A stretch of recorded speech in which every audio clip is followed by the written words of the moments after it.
साथियों, कोरोना के इस संकट काल ने दुनिया के सोचने, समझने, कामकाज करने, खाने पीने सबके तौर तरीके पूरी तरह से बदल दिए हैं। और जिस प्रकार से आपने सेवा की, और सेवा का समाज जीवन पे बड़ा प्रभाव होता है। मैं बचपन में सुना करता था कि एक सोनार, उसको छोटा मोटा अपने घर में सोनार के नाते वो अपने घर में काम करते थे और कुछ परिवारों के लिए सोने की चीजें बनाना वगैरह अपना चलता था। लेकिन उस महाशय की एक आदत थी, वे बाजार से दातुन खरीदते थे। सुबह में हम पहले के जमाने में आज ब्रश उपयोग करते, पहले दातुन करते थे। और वो अस्पताल में जाकर के वो जो मरीज होता था, उसके जो रिश्तेदार होते थे, उतनी संख्या गिन करके हर दिन शाम को उनको दातुन दे करके आते थे। यही काम करते थे और दिन भर अपना सोनार का काम करते थे। आप हैरान हो जाएंगे, एक सोनार के रूप में अपने काम के साथ ये दातुन लोगों को मदद करने का उन्होंने छोटा सा अपने आदत बना थी। उस पूरे इलाके में उनकी इतनी छवि थी, उनके सेवा भाव की इतनी चर्चा थी कि सोने का काम कराने के लिए लोग कहते, अरे भाई ये तो सेवा भावी है, उन्हीं के यहां सोने का काम करवाएंगे। यानी करते थे वो सेवा, लेकिन अपने आप उनकी एक विश्वसनीयता बनी थी। उनके अपने के सोने के काम को हर परिवार के वो विश्वस्त व्यक्ति बन चुके थे। यानी हमारा समाज ऐसा है, सेवा भाव को सिर्फ कुछ पाया, कुछ मिला, उतने से नहीं, उससे भी बहुत अधिक भाव से देखता है। और जो सेवा लेता है वो भी मन में ठान लेता है कि जब मौका मिलेगा वो भी किसी की मदद करेगा। ये चक्र चलता रहता है और यही तो समाज को प्रेरणा देता है। आपने सुना होगा 100 साल पहले ऐसी ही भयानक महामारी हुई थी।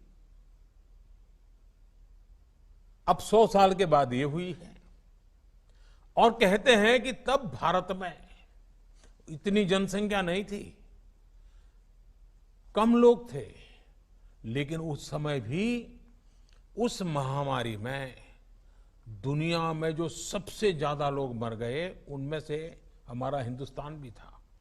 करोड़ों लोग मर गए थे। और इसलिए जब इस बार महामारी आई तो सारी दुनिया भारत का नाम लेते ही उनको डर लगता था। उनको लगता था भाई 100 साल पहले भारत के कारण इतनी बड़ी बर्बादी हुई थी, भारत में इतने लोग मर गए थे और आज भारत की इतनी आबादी है, इतनी चुनौतियां हैं।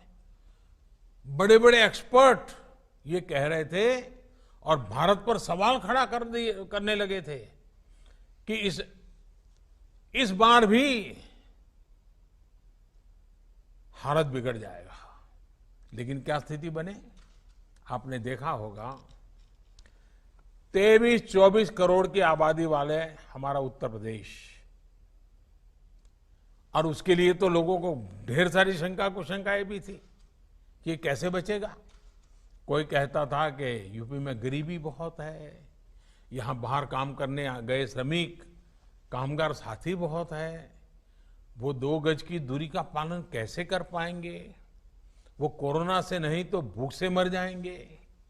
लेकिन आपके सहयोग ने, उत्तर प्रदेश के लोगों के परिश्रम ने, पराक्रम ने सारी आशंकाओं को ध्वस्त कर दिया।